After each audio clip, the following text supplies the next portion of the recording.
Welcome to the only daily podcast focusing on compliance news of the day. Each morning, start your day with a cup of coffee and Tom Fox, the voice of compliance, to hear about 4 of the top compliance, corruption, or leadership stories you will need to start your day. The Daily Compliance News is a production of the Compliance Podcast Network. First, a word from our sponsor.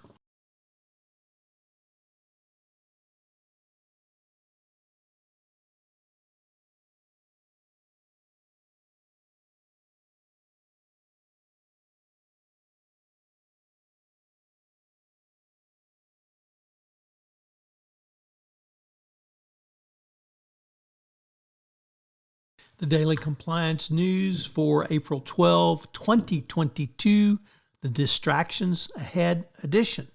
And we begin with that as our lead story as Elon Musk, in a U-turn, drops his Twitter board seat after having announced that he was going to the board and was to take effect on April 9th. On that day, he announced that he was not going to accept the seat. He did not give a reason for this U-turn, nor did Twitter.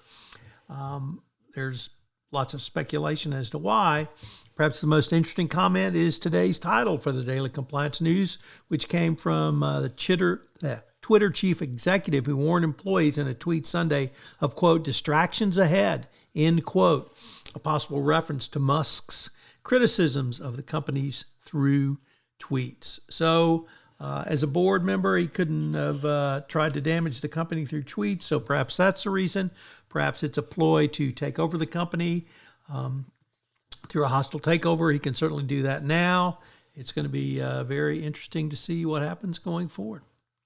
Next up, from the Wall Street Journal, Risk and Compliance Journal, Richard Vandeford reporting that the RIMS conference, that is the Risk Management Society, is having its first in-person conference in a couple of years. So its annual Risk World is going to be going on this year, and it really portends the first of many risk management and more particularly compliance conferences going forward. I hope you will join me in attending the Compliance Week 2022 event, which will be in D.C. In mid-May. Next up, from Finbold, Finance in Bold, a first-time contributor to the Daily Compliance News, reports that the International Monetary Fund finds that crypto usage is higher in corrupt countries with tighter capital restrictions. Really no surprise there, and this will no doubt give further ammunition to those who claim that only criminals use crypto, when, of course, it's less than, 3% of all transactions involve criminals. So, but interesting finding by the IMF. And finally, from Al Jazeera, President Zuma, or former President Zuma, from South Africa's trial has been postponed yet again, this time under the auspices that he's trying to remove the prosecutor.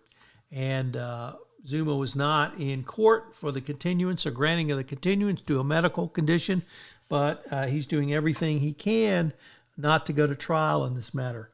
Of course, the corruption in South Africa was both endemic and well-known, as was state capture under President Zuma. The Daily Compliance News is a production of the Compliance Podcast Network and a proud member of C-Suite Radio. Thanks so much for listening. I hope you'll join me again tomorrow.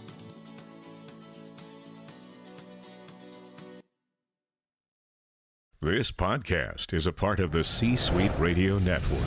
For more top business podcasts, visit c-suiteradio.com.